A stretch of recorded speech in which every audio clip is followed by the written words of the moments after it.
If x minus a into x minus 5 plus 2 is equal to 0 has only integral roots where a belong to integers, then the value of a can be. ठीक है, क्या है कि इस equation के root भी integral है और a की वैल्यू भी इंटीग्रल है.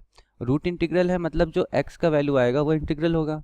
यहाँ से मैं कह सकता हूँ कि x will be integer and a will be also integer. ठीक है, अब थोड़ा हम इक्वेशन को ये मॉडिफाई कर लेते हैं. तो x minus a into x minus 5, ठीक है, इसकी वैल्यू क्या होगी -2. ओके, अब देखो क्या है कि x इंटीजर है और a भी इंटीजर है, तो x माइनस a भी इंटीजर होगा. ठीक है, इंटीजर माइनस इंटीजर एक इंटीजर ही होगा. और x भी इंटीजर है, 5 भी इंटीजर है, तो x माइनस 5 भी इंटीजर होगा. इसका मतलब x minus a is integer and so is x minus 5 is integer and x minus 5 is also integer. ये दोनों ही इंटीजर हैं. तो अब दो इंटीजर का प्रोडक्ट -2 हो जाए, ये कब कब हो सकता है? ये तभी हो सकता है कि एक नंबर 2 हो जाए और एक नंबर -1, या एक नंबर -1 हो जाए और एक नंबर 2 हो जाए. ठीक है, तभी ये पॉसिबल है. या एक नंबर -2 हो जाए और एक नंबर +2 हो जाए, या एक नंबर +1 हो जाए या एक नंबर, ठीक है, +1 हो जाए और एक -2 हो जाए. तो हमारे पास टोटल 4 केस होंगे.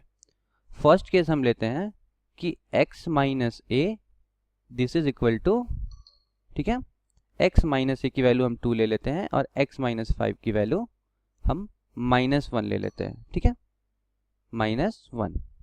तो इस केस में x की वैल्यू क्या आ जाएगी? 5 - 1 4. तो x की वैल्यू 4 आ गई.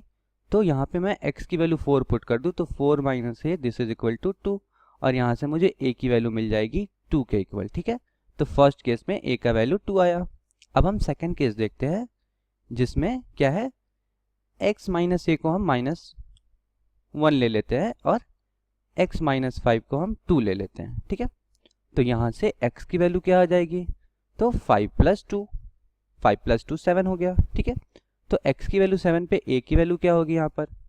तो क्लियरली हम देख सकते हैं कि a की वैल्यू यहाँ पर 8 आ जाएगी. तो सेकंड केस में a की वैल्यू 8 आ गई. अब हम थर्ड केस देखेंगे. ठीक है, यहाँ पर हम -2 लेंगे, x माइनस a की वैल्यू हम -2 लेंगे. ठीक है, और हम x माइनस 5 की वैल्यू 1 लेंगे. तो यहाँ से देखो x की वैल्यू क्या हो जाएगी? 6 के इक्वल, और यहाँ 6 पुट कर देंगे तो 6 minus a this is equal to 2. Okay, this is equal to -2. तो यहाँ से a की वैल्यू आ जाएगी हमारे पास 8. ठीक है, तो थर्ड केस में भी a की वैल्यू 8 आई. ओके, अब देखो लास्ट केस क्या है कि x माइनस a को 1 लेंगे और x माइनस 5 को -2. ठीक है, यहाँ पे x माइनस a को अब 1 लेंगे हम. ठीक है, ये फोर्थ केस है. और x माइनस 5 को हम लेंगे -2. तब क्या आएगा? देखो x की वैल्यू आ गई 5 - 2 3. ठीक है, x की वैल्यू आ गई 3. तो यहाँ पे 3 पुट करते हैं हम x को, तो 3 minus a this is equal to 1, और यहाँ से a की वैल्यू हमें मिल जाएगी 2. ठीक है, तो a की वैल्यू या तो 8 हो सकती है या तो 2 हो सकती है. ठीक है, तो यहाँ से मैं कह सकता हूँ कि आंसर क्या होगा? 8. ठीक है, ऑप्शन में 2 तो है नहीं, तो 8 इज माई आंसर.